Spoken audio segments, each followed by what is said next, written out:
पड़ोस वाले घर में मेरी एक दीदी रहती थी जो मुझसे 10 साल बड़ी थी।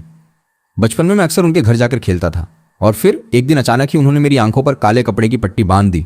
उन्होंने कहा कि हम एक गेम खेलने वाले हैं, बस शर्त यह है कि मैं अच्छे से सहयोग करूं। गेम खत्म होने के बाद वो मुझे टॉफ़ी दिलाएंगी।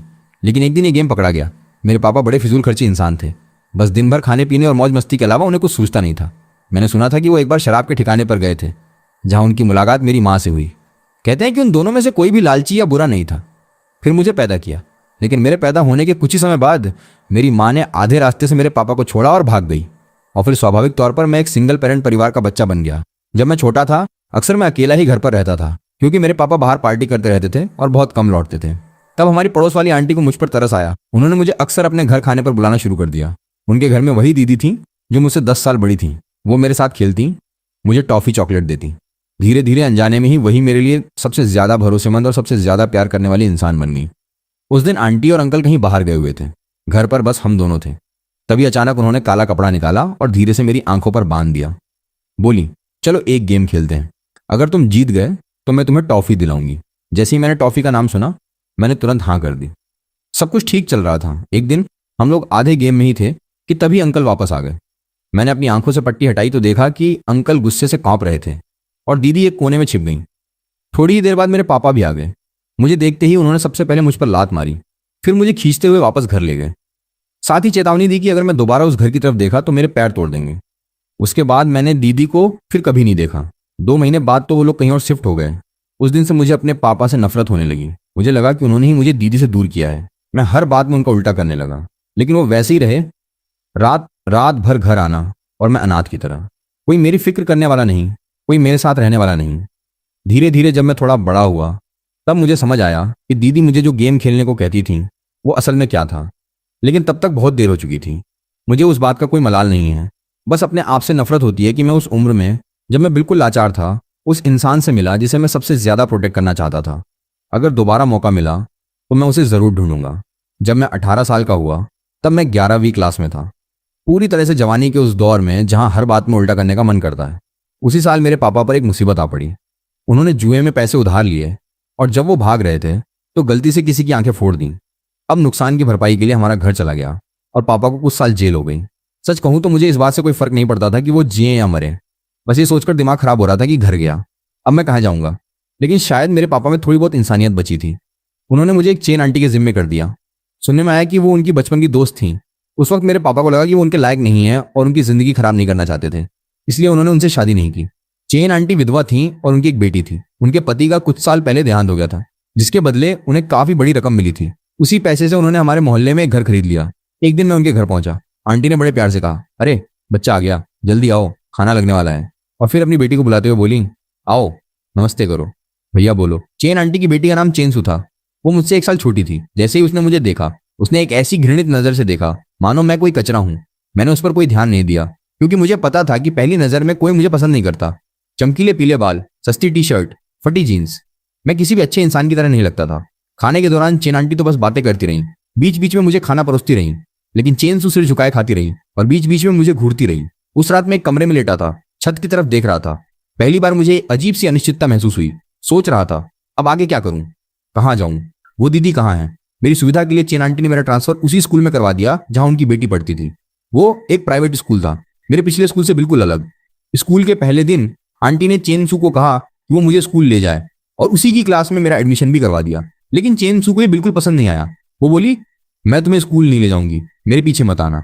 बहुत शर्म की बात है, मुझे पता था कि वो खुश नहीं होगी, लेकिन इतना बुरा बोल देगी ये नहीं सोचा था। मैंने उसे बिना पलटे ही कहा, चेन आंटी ने तुम्हें बोलना नहीं सिखाया क्या? कितनी गंदी जुबान है।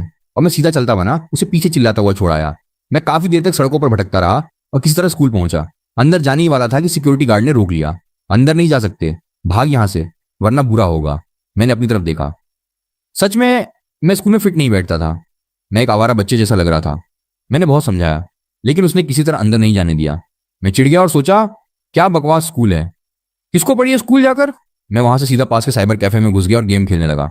जब रात को घर लौटा तो चेन आंटी ने पूछा, क्यों नहीं गए स्कूल? चेनसू एक तरफ खड़ी थी, मुंह बनाए हुए।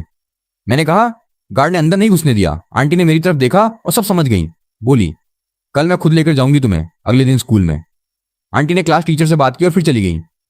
जैसे ही मैं क्लास में घुसा सारी नजरें मुझ पर टिक गईं। आखिरकार इन सब तथाकथित संस्कारी बच्चों के बीच मैं बिल्कुल अलग था। टीचर ने मुझे चेन सू के साथ बिठा दिया। वो घृणा से मुझे देख रही थी। मैंने बैठते ही फोन निकाला और बेंच के नीचे कुछ देखने लगा। चाहे टीचर कितनी भी मेहनत कर ले, मुझे एक शब्द समझ नहीं आता था। मेरे लिए पढ़ाई इस दुनिया की सबसे बड़ी यातना थी। मैं क्लास के बाद एक नॉवल पढ़ने में व्यस्त था कि तभी दो लड़के आकर मेरी बेंच पर पटकने लगे। तेरा चेंसू से क्या रिश्ता है? मैंने उन पर एक नजर डाली और सब समझ गया। इस उम्र में लड़के प्यार के चक्कर में पड़ने लगते हैं। हार्मोन्स उबल रहे होते हैं। शायद इन्हें चेनसू पसंद थी या फिर उसी ने इन्हें भेजा था। चेनसू का स्वभाव भले ही खराब था, लेकिन मानना पड़ेगा वो सच में खूबसूरत थी। लेकिन मुझे अपनी उम्र की लड़कियों में कोई दिलचस्पी नहीं थी। मैंने उन्हें अनदेखा करके फिर से नॉवल पढ़ना शुरू कर दिया। मुझे इग्नोर करते देख उन्हें लगा कि चेनसू के सामने उनकी इज्जत उतर रही है। उनमें से एक ने मेरे हाथ से फोन छीनने की कोशिश की और दूसरा चिल्लाया, हम तुमसे बात कर रहे हैं। मैं अचानक खड़ा हो गया। दोनों को धक्का देते हुए बोला, निकलो यहां से। वो कुछ और कहते, उसी वक्त घंटी बज गई। दोनों ने मुझे देखते हुए कहा, देख लेना, और अपनी सीटों पर चले गए। लेकिन असली मामला तब हुआ जब स्कूल छूटा। दोनों ने मुझे सीढ़ियों पर घेर लिया और दूर चेनसू खड़ी थी। चेहरे पर संतुष्टि का भाव था। उनमें से एक ने आकर मुझे धक्का देते हुए कहा, चेनसू से दूर रहना। इस बार मैं खुद पर से काबू नहीं रख पाया। मैंने उनकी जमकर पिटाई कर दी।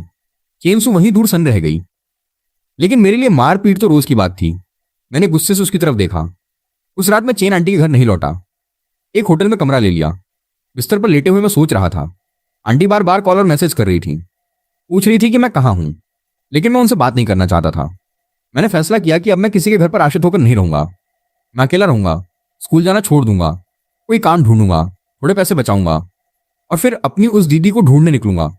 अगले दिन मैं स्कूल तो गया, लेकिन प्लान था कि शाम को अपना सामान लेने चेन आंटी के घर जाऊंगा। जैसे ही मैं क्लास में घुसा, माहौल कुछ अजीब था। सब मुझे देखकर फुसफुसा रहे थे। जैसे ही मैं अंदर आया, सन्नाटा छा गया। मैंने चेन सू की खाली सीट पर नजर डाली। फिर उसी दौरान जिस लड़के को मैंने मारा था, जिसके चेहरे पर अभी भी चोट के निशान थे, वो मेरे पास आया और ताना मारा, अरे ये तो वो जेलर का बेटा है। हरामखोर के बच्चे को स्कूल आने की औकात है।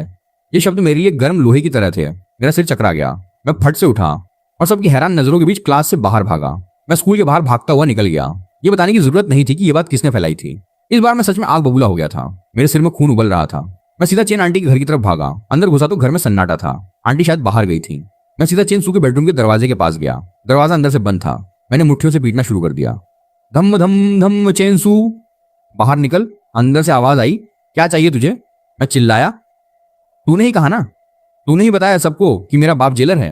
वो बोली, मैं कुछ नहीं जानती। तुझे क्या हो गया है? मैं गर्जा, बहाने मत बना। तेरे अलावा और कौन होगा? मैंने जोर से दरवाजे पर लात मारी। अंदर थोड़ी देर सन्नाटा रहा। फिर अचानक दरवाजा खुला। चेनसू ने सीधे मुंह पर कहा, हाँ। मैंने कहा, तो क्या हुआ? अपराधी का बेटा मेरे घर रहने लायक नहीं है, मेरे स्कूल पढ़ने लायक नहीं है। सुन रहा है, क्या कर लेगा तू? उसके शब्द चाकू की तरह चुभ रहे थे। मेरा गुस्सा और बढ़ गया। मैंने उसके पाजामे के कॉलर को जोर से पकड़ा, उसे कमरे से बाहर घसीटा और जोर से सोफे पर पटक दिया।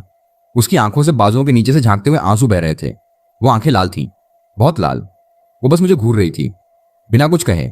उसी पल मानो किसी ने मुझ पर ठंडे पानी की बाल्टी डाल दी। मैं अचानक होश में आया। मैं क्या कर रहा हूं? मैं मुंह फेरकर अपने उस कमरे में भागा जो अभी कुछ दिनों के लिए मेरा था। जल्दी जल्दी अपने कुछ कपड़े बैग में डाले और फिर बाहर निकला। जब मैं लिविंग रूम से गुजरा, चेनसू अपने कमरे में जा चुकी थी। मैंने अपनी जेब से करीब 300 रुपए निकाले, जो कुछ दिनों के खाने पीने के पैसे थे, और टेबल पर रख दिए। फिर बिना पीछे देखे दरवाजा खोलकर चेन आंटी के घर से निकल गया। मैंने एक छोटा सा कमरा किराए पर ले लिया, जिसका किराया 600 रुपए प्रति महीना था। जल्द ही मुझे एक केटीवी में बतौर वेटर काम मिल गया। दिन की शिफ्ट में 100 रुपए, रात की शिफ्ट में 120 रुपए। जल्द से जल्द पैसे बचाने के लिए मैंने बिना सोचे रात की शिफ्ट चुन ली। उसके बाद चेन आंटी के फोन आते रहे, लेकिन मैंने कभी रिसीव नहीं किया। आखिर में उन्होंने मुझे 2 मैसेज किए, कुछ पैसे लौटाए थे। मैंने स्क्रीन पर बहुत देर तक देखा, लेकिन वो ट्रांसफर स्वीकार नहीं की। ये केटीवी शहर का सबसे बड़ा ठिकाना था। मैं अभी 1 हफ्ते भी काम नहीं किया था कि मैनेजर खुद मेरे पास आया, ऊपर से नीचे तक देखा और धीमी आवाज में बोला, तुम्हारा लुक कुछ खास है बेटा। कभी मर्द मॉडल बनने के बारे में सोचा है? कम काम, तेज पैसा। सच कहूं तो मेरे बाप में एक ही खूबी थी, उनका चेहरा सच में अच्छा था, और वही खूबी मुझे विरासत में मिली थी। लेकिन मैंने मना कर दिया। बस ये सोचकर ही मुझे झंझनाहट होती है कि उन बदसूरत चेहरों के सामने झूठी मुस्कान बनाकर रखनी है और उनकी हरकतें सहनी है। मैं गरीब हूं, लेकिन उतनी गिरावट अभी नहीं आई है। एक दिन रात की शिफ्ट के बाद मैं कमरे पर आया और बिस्तर पर लेटती अचानक सपने में खो गया। लेकिन आश्चर्य की बात यह थी कि पहले हमेशा मुझे पड़ोस वाली दीदी के सपने आते थे, लेकिन इस बार सपने में बार बार चेनसू की वो लाल, जिद्दी और आंसुओं से भरी आंखें आ रही थीं। मैं चौंक कर उठ गया। तुरंत भागकर बाथरूम गया और ठंडे पानी से नहा लिया। बाथरूम से बाहर निकला ही था कि फोन बजा। स्क्रीन पर 3 शब्द झिलमिला रहे थे,